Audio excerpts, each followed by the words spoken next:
Bu күршемнең бүлмәсе.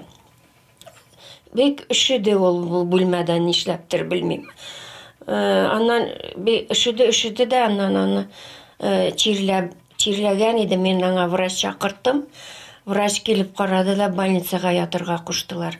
Бүлмә хуҗасы 3 көн инде хастаханәдә терелеп чыкса да, тагын авырмасмы дип борчыла күршесе турында Гали апа, чөнки тәрәзәдән җил өрә. Менә бу батареяда әшәке яхшы җылытмый диде. Аннан тәрәзәдән дә бик нык суык җил керә диде.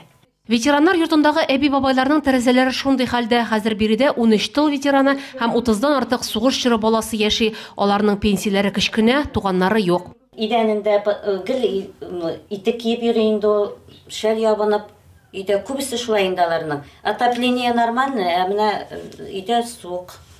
Өрә. Тәрәзәдән өрә. Тәрәзәләр безнең бөтенсенеке шул проблема бигрәк тә. Ишекләр дә безнең, тәрәзәләр дә нормаль инде. Ну, искерә инде, домга бит инде бик күп ел. Өлкәннәр бары түбән камалар ярдәменә өмет итә, үз көчләре белән әлеге эшне башкарып чыга алмыйлар. Җиңү көне уңайнан киң күңелле кешеләр шундый бүләк ясаса, алар бик шат булырлар иде.